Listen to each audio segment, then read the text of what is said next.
mode. Hey, good afternoon, everybody. Christine Westerlin here, Illinois Association of Community Action Agencies. So happy to have all of you on board and online this afternoon for customer outreach practices. This is I think, really an exciting webinar for us today, and we have two great guest speakers. We have Craig Antosh from CETA and Nettie Watts from the Tri-County Opportunities Council that will give us, I think, really good perspectives on how to reach out to customers and plant some really good ideas for all of us in this network to understand how we have to do effective customer outreach. As you know, this webinar is being recorded. It will be made available to all registrants at the conclusion of the webinar. I can also provide slides if Nettie and Craig are willing to share those with me, and I'm sure they will. And just a few housekeeping notes. If you do have your dashboard up, you will have the opportunity to ask questions twice. Craig will be going first. Nettie will be going second. After Craig, we will stop and see if there are any questions for us then. And then after Nettie presents, we will stop once again and look for question and answers for you all. So without much further ado, I would like to introduce our very first speaker. And let me just say, I think that we are going to be joined by Donna Henry and Maria Gallardo from DCEO. So if they are online, I don't see them on here yet. But if they are online and there are questions for them, we'll try to get those questions to them. So, Craig, I hope that you are ready. I'm going to introduce you, then I will turn the screen over to you. Craig Antosh, who works at CETA, he is a former educator turned data junkie. He has been with CETA for 5 years and currently buries himself in spreadsheets as a member of the fiscal team. One of his principal duties at CETA is to explore the limits of Microsoft Excel. Today, he'll be sharing one of his discoveries and the CETA 3D mapping project that resulted. So, Craig, I'm going to switch over to you and let you take off. Are you ready, sir? I am. Thank you, Christine, and thank you for everybody for joining me. If I'm using the technology correctly, then you should be seeing a large map of Chicago, and that's actually a large map of the world, but we're going to stay focused on Cook County.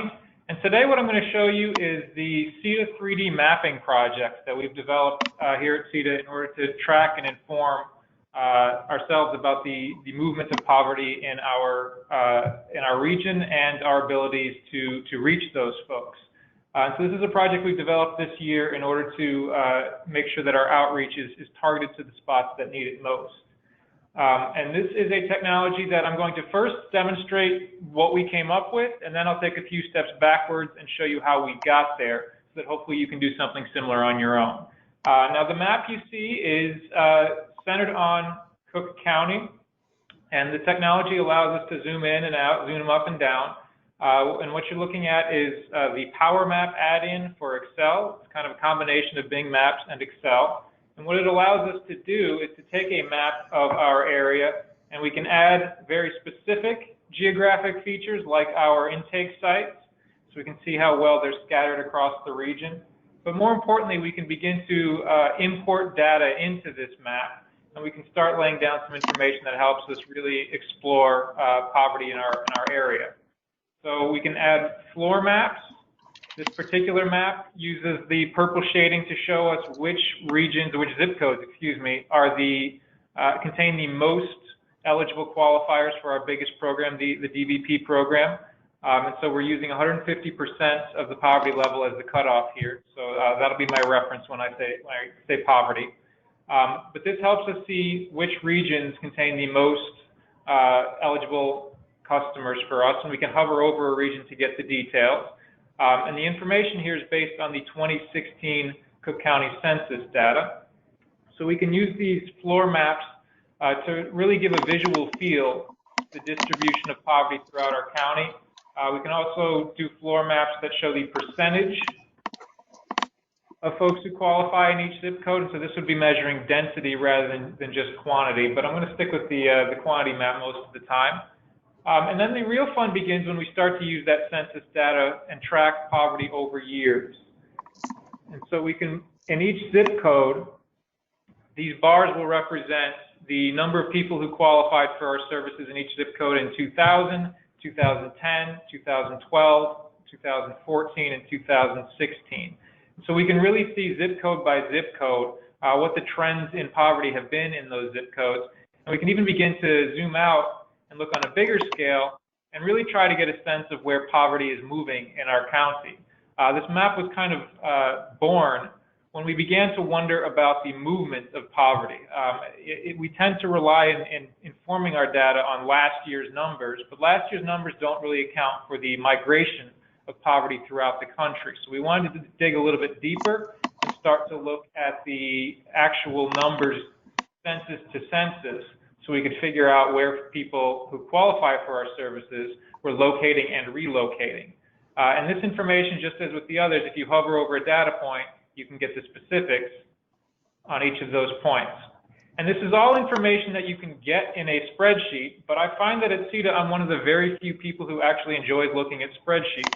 And so we developed this project to make it a little bit more palatable to the other stakeholders, and also to allow us to kind of see geographically, where there are flows and trends, which you can't spot quite as easily on a spreadsheet. So this one, we're looking at the number of people eligible. We can also look at the percentage of people eligible in each zip code, again, switching from quantity to density, so we can figure out where poverty is concentrated within our area. And we can also look at the percent growth in the number of people eligible. And this one really begins to identify where you're seeing spurts of poverty throughout the county. And the 3 bars in each zip code represent the percent of growth in the number eligible since 2010, 2012, and 2014. So where we see those tallest bars, that's where we're kind of seeing the biggest bursts of poverty increase. And again, you'll notice that this is beginning to show some really distinct information concentrated in the Chicago suburbs. You know, there's a tendency in Chicago to say, okay, well, we need to reach the poor. The poor are located in these historically poor neighborhoods. But again, poverty doesn't really keep up with expectations. Particularly in the last few decades, we've seen it really begin to migrate towards the suburbs, and we wanted ways to track that and to really portray that to our stakeholders who are not spreadsheet people. So we've kind of used this data to inform our partners, to inform our board, to inform the state about what we're really seeing in our region. And the real fun begins when we start to combine that census data with our own data from LIHEAP.net for the DVP program in PY18. And for that, we went to pie charts. And each zip code has a pie chart. The size of that pie chart is relative to the number of people eligible in that zip code. The pink or peachish color in the pie chart represents the people we served. The navy blue represents the people we did not serve. So here we're able to see zip code by zip code at a quick glance exactly how we did. And this allows us to begin to identify visually areas that we might want to target, because our biggest concern should be large pies with very slim slivers of the peach color there. Those would be the areas with a large population of qualifying individuals that we really didn't adequately reach compared to others. And so the next feature that I'm going to show off for you is a filter feature that allows us to really begin to hone in on the problem areas. And what we can do is we can say, okay, let's look at only the ones where we served less than 15%. And we can move that slider to 15. And it basically removes from the map everything that doesn't fit our filter. So now we're looking at only the ones, the pies where the slice of served customers is less than 15% of the total. And we're also still looking at a little bit of noise from these very, very tiny zip codes where there are not many qualifiers. So we can use another filter to say, let's look at only the ones where we had at least 3,000 people on the served. And this helps us really begin to see our problem areas. And again, this information allows us to visually show people that really the problem has moved out of the historically poor neighborhoods, which we are still struggling, but we're serving them pretty well. They know about CETA, they know about our services. It's these newer, the newer poor regions in the suburbs, northwest suburbs, and some in the south suburbs, that we have not really hit as well as we should so far. And the 43 or 44 pies that you see here have become so popular with our team that we actually drew up a layer of data here that just identifies those guys with the red dots. So I'm going to switch to those. And this allows us to take an overhead view of exactly which regions we are falling short in. And those might not be the fault of our intake sites. It might not be anything we're doing. It might just be that the people in those regions either don't know about CETA or don't know that they qualify. Sometimes the family doesn't qualify for services, then has a child and suddenly does. And so what we are able to do then is begin to look at these regions and try to figure out what they need in order for us to help them. And to hone in even further, because 43 regions is a lot, we developed a second independent measure that basically looks at the distribution of poverty throughout the county, our area, as well as the distribution of our services. Because in a perfect world, if a zip code has 2% of the county's poor, then we should also be doing 2% of our applications there. That way we are distributed exactly the same way poverty is. In reality, that's never the case, but we do want to look for those 1-to-1 ratios, that 2% to 2%. And so we took that measure and we tried to discover, okay, where are we doing well? Where are we close to 1-to-1? And where are we not doing well? Where are we below that?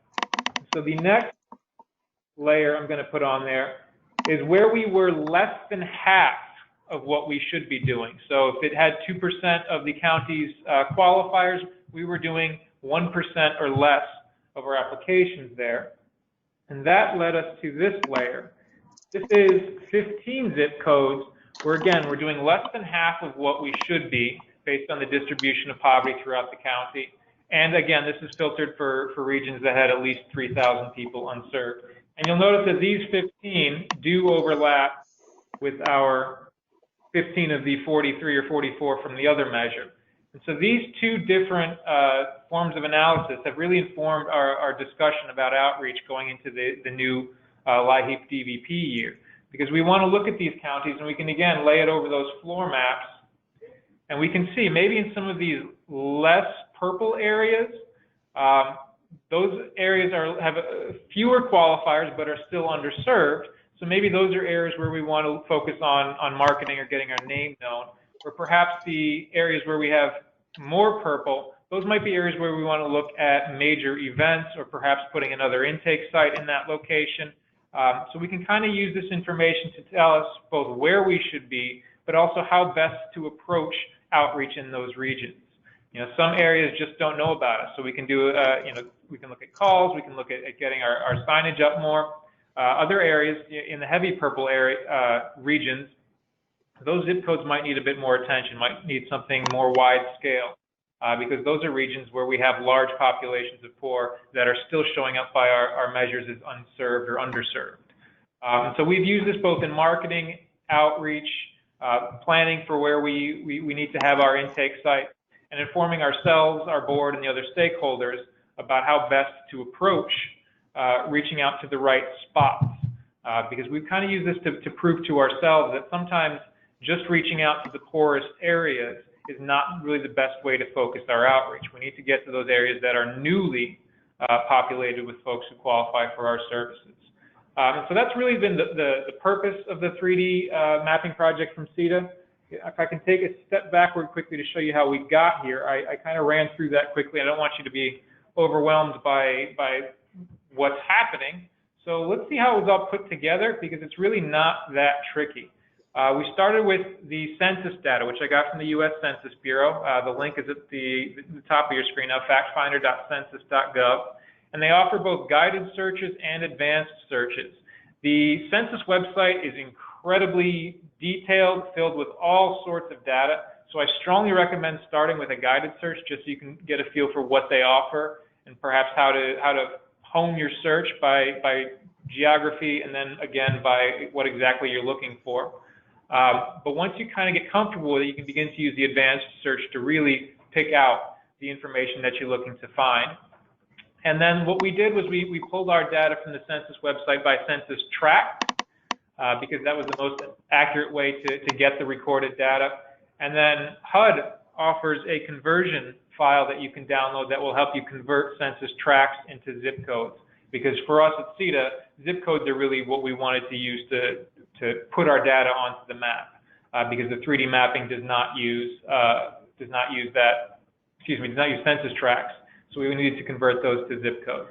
So those are basically the two steps to getting the data: the census website and then the HUD conversion. It's called a USPS crosswalk, and that allowed us to convert all of those tracts into zip codes in a huge spreadsheet full of ugly numbers. And then we were able to use that and really extract the data and do some of the analysis. And this is the kind of stuff I like that nobody else does. So don't worry if you're not into this level of numbers on a page. But what the mapping utility does is really allow you to simplify this data by putting it on a map. It works a lot like a pivot table in Excel if you've ever used it. This 3D mapping utility actually comes with 2016 Excel and Office 365. If you have Excel through Office 365, it'll be there for free, already in place. Nothing we've done here costs us any money, which is one of the great benefits to using this 3D map add-in. And on screen right now, it looks very complicated, but if we take a very quick sampling of the data, this is some fake data I made up for 4 zip codes in Chicago, measuring the number of lefties in each zip code in 2010, 2014, and 2018. And once we have our data in there, really all we need to do is highlight it, click on 3D map, add selected data to 3D maps, and there it is. I'm going to remove the other layers so you can see the stuff that we just added. But all we did is we clicked add to 3D maps. Here are our 4 zip codes. We want our data in bar form. And over on the right where it says height, I'm just going to add the fields that I want to show the heights on. And just like that, I have my data broken down and visualized by zip code. And it really is that easy. Obviously, the map that I displayed for you earlier, we kind of expanded that and punched in a whole bunch of data because we needed every zip code in our region, and we wanted the data to be fair throughout. But really, in terms of getting started and getting feel for the technology, it's really as simple as any other table or pivot table in Excel, where we just simply get your data in, select it, add it to the map, and then begin to play. And you can really start to display and make your data a whole lot more presentable, which we've found very, very valuable in getting the information across to all the stakeholders involved. There are some caveats I'll give you since I've got your attention, and hopefully you're curious about trying it out. You are limited by Bing Maps, so you will need to know that sometimes an address we might recognize, Bing won't recognize. You do need to be careful with addresses. And then I don't know if you noticed while I was rolling over some of our data, the 3D mapping technology doesn't really handle rounded numbers very well, so sometimes you get some very long decimal points. But in terms of displaying what you need to display, this has been a great free resource for us in terms of identifying where poverty is in Chicago and analyzing our ability to reach out to those areas and the extent to which we are hitting those areas now. And again, as you saw, we're able to track year to year, census to census, and so what we anticipate doing is now that we've got this information, we'll be able to track future years' LIHEAP data on there as well, so we can see year to year, are we improving in these regions. So now that we know how to target the regions that we need our outreach to be the strongest, we can begin to track the effects of our change and display that on the map as well, so that we can take a look year to year at how we've improved. So I hope you're curious, and again, this is not as intimidating as it might look to get started. It really is just a visual way to portray data, no different than an Excel pivot table, and in some ways even simpler because the interface is a bit more user-friendly.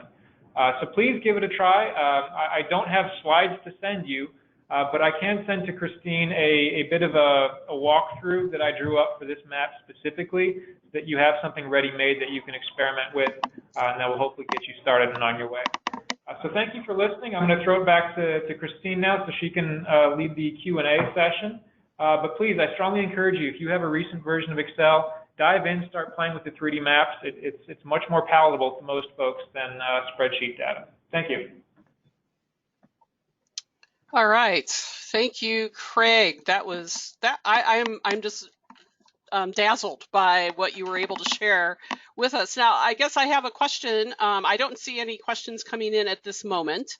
My question is, how long did it take you to really figure out, your data sets, how you were going to do this, and kind of give us a little bit of a time frame idea of how this would come together?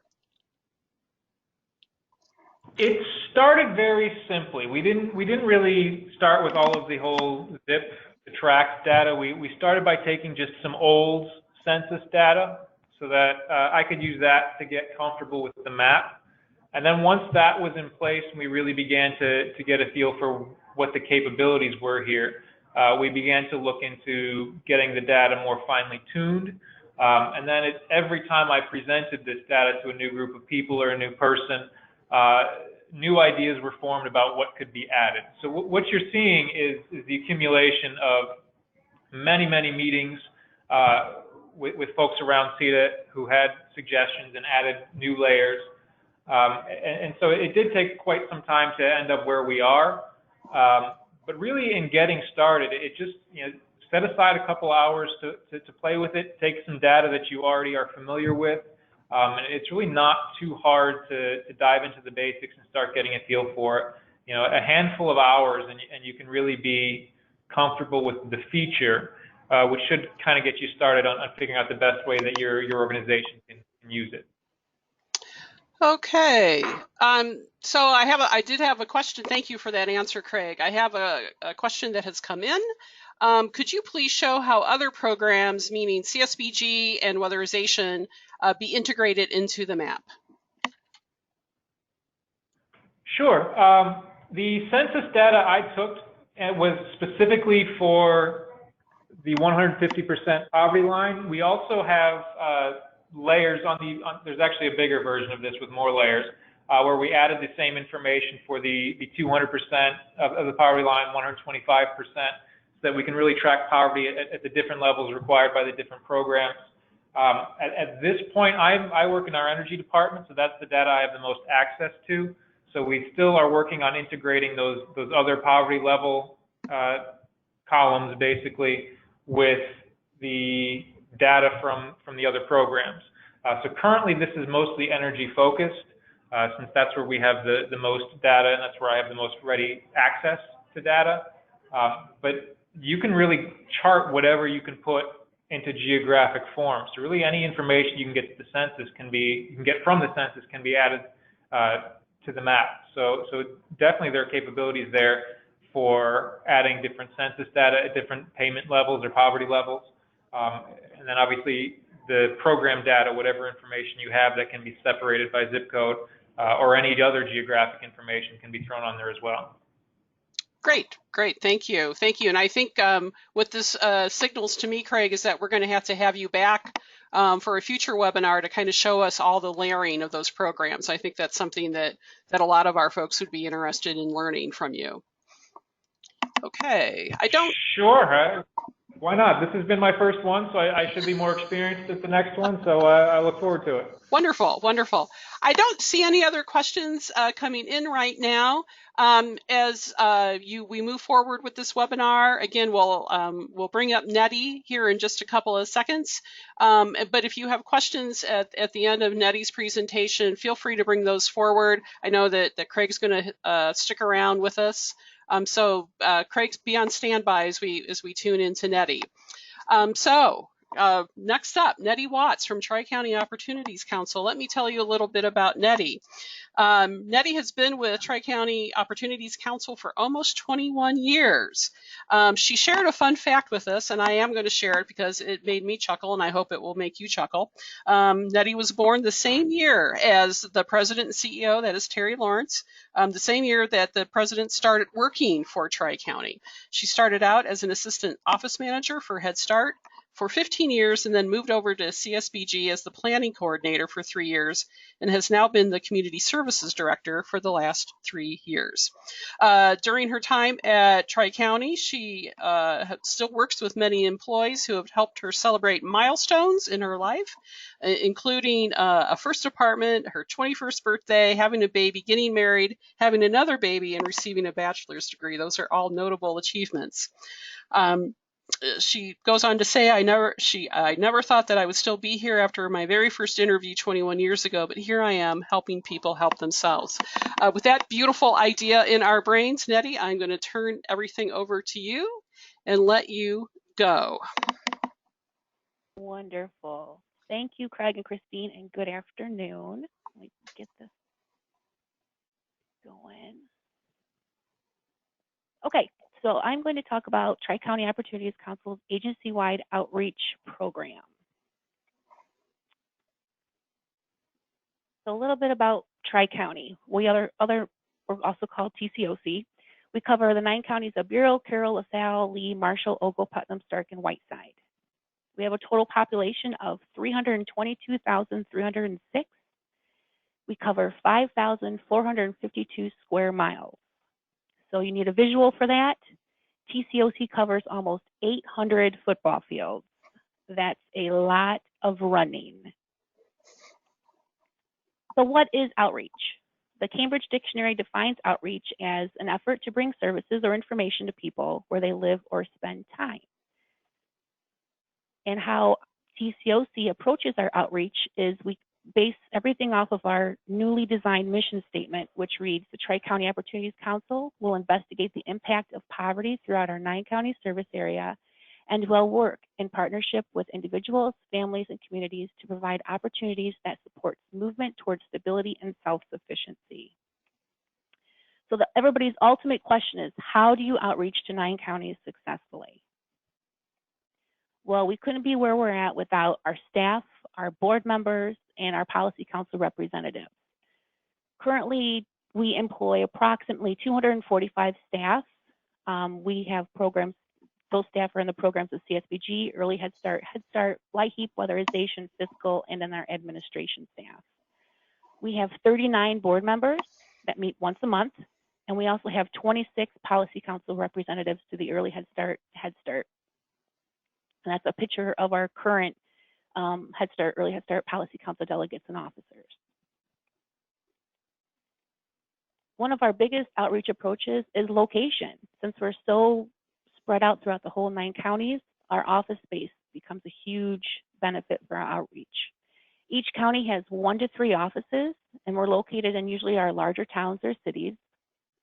A lot of our offices share space within other agency programs. We share a lot of office space with our CSBG LIHEAP, and we also sometimes have a couple offices that have our Early Head Start staff. Office space is also shared with other organizations, such as social service agencies, senior centers, churches, food pantries, community colleges, and our homeless shelters. A lot of outreach and intake workers will go out to these organizations and meet with customers.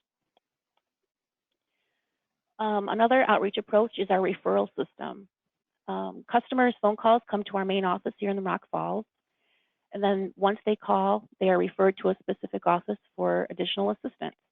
We also do interagency referrals that are made using just basic phone calls and then emails. However, we have to follow the new PII policy when we do emails, which we usually include either a customer's initials or anybody who's familiar with the STARS, we use the family ID or client ID numbers.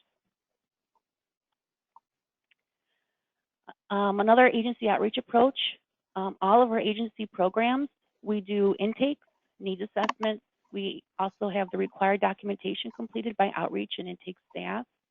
All of our intakes are completed face-to-face. When clients need appointments made with any of our programs, they have to meet with an outreach or intake worker face-to-face. However, pre-applications may be available for some of our LIHEAP and weatherization customers upon request. For CSBG, which is the organization that I run, our customers schedule an appointment with any of the closest outreach workers. Our outreach workers will come to the customer if needed, if transportation happens to be a barrier. They will complete an intake and needs assessment, and then usually that's when the case management begins. Services are provided, and then referrals are made. We've created a referral form that we use for CSBG that we've also incorporated with our community members that we work with. This is our CSBG referral form. It's a basic 3-part NCR paper. The white copy goes directly to the referral agency. The yellow copy comes to the main office here in Rock Falls, and this is a customer file. And then the pink copy stays in the outreach file. This referral form allows for additional assistance to customers. For example, we have an emergency utility program, and part of that program requires the customer to pay a 30% good faith effort in order for us to help pay on either a water bill or a sewer bill. And if they don't have that 30% good faith effort, we will fill out this referral form and send them to another organization that we have a partnership with, and they may be able to help them with that assistance. Another approach that CSBG uses is we do a lot of community outreach. All outreach staff are required to make at least 2 monthly community contacts. During this community contacts, they discuss all of our agency programs, not just CSBG, but they'll talk about all of the agency programs. They'll leave brochures and business cards. They'll talk about possibly coordinating services, and then create a referral system and talk about our referral form. And if they're interested, they will use the referral form. In addition, they attend partnership meetings. A lot of agency staff attend these, not just CSBG. These meetings are usually monthly or quarterly, and they consist of a lot of community members, such as health departments, mental health providers. We have police departments, United Ways. We all sit together and talk about each other's programs. When our outreach workers go, they discuss all agency programs, and then we also work in addition in coordinating services and referrals. And then another outreach approach is our resource fairs. We try to attend as many resource fairs as possible. That picture is an example of our foster grandparent director at a recent resource fair. So what are some of these outcomes from our outreach approach? In 2017, we did 989 CSBG intakes. 300 was the projected outcome. A lot of these are usually the unduplicated count, because many of these could also be LIHEAP, weatherization, and or early Head Start customers. Also in 2017, we assisted 20 customers obtain or maintain employment. We provided 12 scholarships to customers pursuing their education. We assisted 11 customers with minor home repairs to remain safely housed. We assisted 80 customers with emergency assistance from disasters such as tornadoes, fires, or flooding, and also with emergency utility assistance. We provided 19 youth with opportunities to participate in extracurricular activities, such as special camps, art classes, band camps, softball, baseball, football. We assisted 18 customers with health or dental assistance. And then for some community outcomes, in 2017, 217 community contacts were completed by outreach workers. 264 was our projected outcome. Out of the 217 community contacts, we created 15 partnerships and or referral systems out of those contacts. Some examples of those partnerships, one of them is the Princeton Ministerial Association, which is located in Bureau County. We helped 20 individuals with this partnership. Outreach workers will meet with the Ministerial Association ongoing, and they'll discuss our agency programs and services. And the Ministerial Association uses our referral form, and they refer customers to us. So if they have a customer that comes into their association seeking assistance, they'll fill out the referral form and send that customer to our local office, because they would want us to fill out the intake first to see if they qualify. They also collaborate their services with their customers who also need additional assistance. So if there's something that we cannot provide, this Ministerial Association will often provide what we cannot. Another partnership is Freedom House.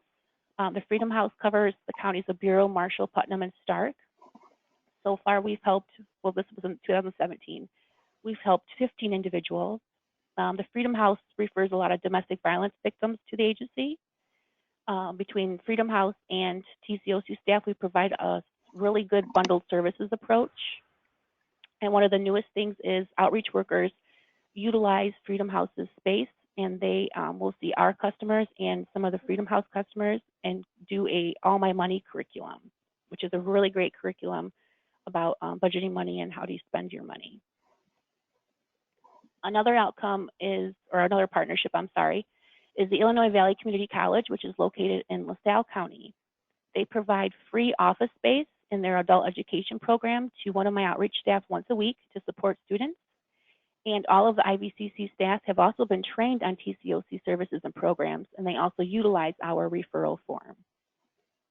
One of our newest partnerships is Safe Haven. It's located in Whiteside County. We've assisted 6 individuals so far. Safe Haven was actually created from one of our partnership meetings. It was created between a community coalition between TCOC, Rock Falls Police Department, Mississippi Mental Health Center, CJH Hospital, Firehouse of God Ministries, which is actually a men's shelter, men's homeless shelter, Whiteside County Health Department, and Yeshua's Grace Ministries. It's a homeless shelter for women and their children who are either homeless and or have been released from prison, have a drug or alcohol treatment as well. Any members who are part of that coalition actually have space to go over and meet with these women and provide services as needed. The PADS Homeless Shelter in LaSalle County, there's actually 2 of them in LaSalle County, but we have a closer partnership with the one in Ottawa. They've referred and we've assisted 30 individuals from this shelter last year. The shelter makes frequent referrals to us to help homeless individuals find permanent housing. They also offer space for my outreach worker to sit at the shelter 1 day a week and fill out intakes of these customers and provide services. And once we have homeless customers housed, they also offer to provide them beds and furniture and food if we cannot help with that. One of our newest partnerships is the Early Beginning 0 to 3 program located in Bureau County. We provide coordinated service. Coordinated services have been provided between the 2 of us. They also use our referral form. And the Early Beginnings teachers and their staff, along with our CSBG outreach workers, they work together with the family and actually offer support during their case management, either in the home or in one of our offices. So some of our outreach challenges. Well, we have 9 counties to cover. That's always a challenge for us. Transportation barriers for our customers. Within our whole 9 counties, we only have 5 public transportation systems accessible within the 9 counties. And since we're so rural, we don't have Uber or Lyft to help with those customers. Some customer challenges is when customers make appointments, they don't show up, or just with a whole lack of participation in case management. They come in for the services and they'll maybe come for a couple appointments for case management and then they disappear or decide they don't want the help anymore. Another challenge is cross-training all agency staff on programs and services. Since we have approximately 245 agency staff, that can be kind of challenging with the lack of internal communication and also staff turnover. And it's really hard since our service area is too large to actually have all staff meet together in one place at one location and train about all of our programs. So what does the future look like for us?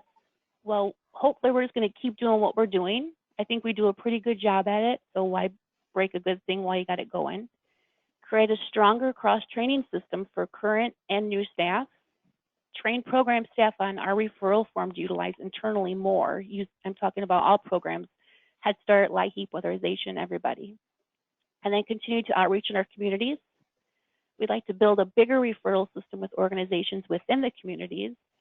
And then one of our biggest goals in our newly developed strategic plan is bundling services. This can be challenging, as we've discussed, because all programs have different guidelines, so it's really hard to achieve that goal. So that's it. So that's my contact information, and I can take any questions now. All right, are there any questions out there for Nettie? Hopefully Nettie, I didn't talk too fast. Nettie, I do have a question for you. Okay. When you kind of began working with these new, you have what, 15 new partnerships that you were able to put together. What do you think happened to make 15 new partnerships come together or coalesce like that? Because that seems like a remarkable number to me. I think it came together just from a lot of our contacts and keeping up to date with our partnerships.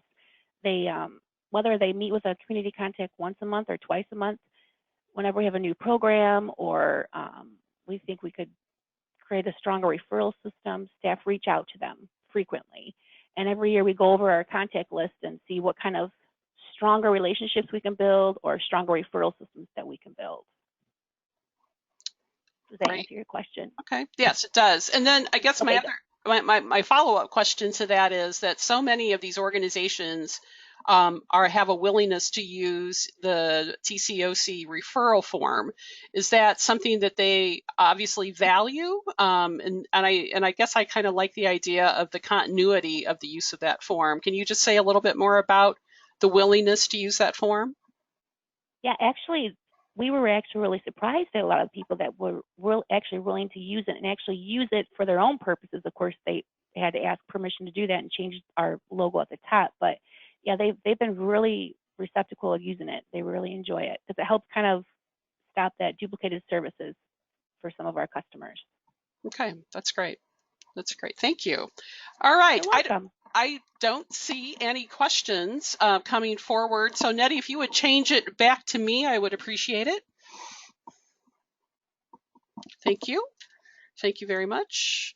Well, I want to express my gratitude to both Craig and to Nettie today. I think we saw kind of both sides of this and the importance of how is it that we have to gather this data and look at it from a 3D perspective.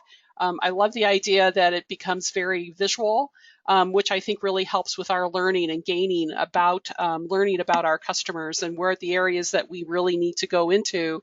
And then we heard some great practices about boots on the ground, if you will. How is it that we get there whenever we are serving our customers and how we can do more effective practices, building those partnerships, using common forms. I think that was very helpful.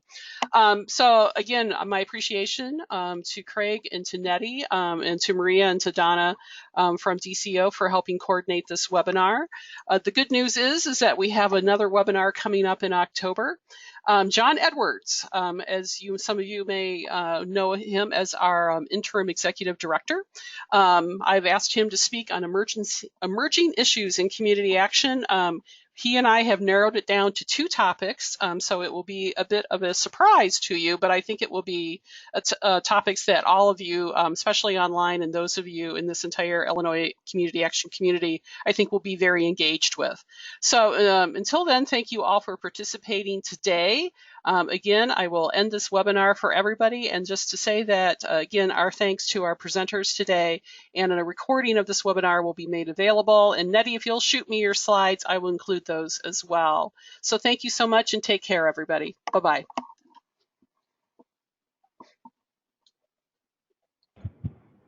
Thank you. Thank you, Craig. Thanks, Nettie.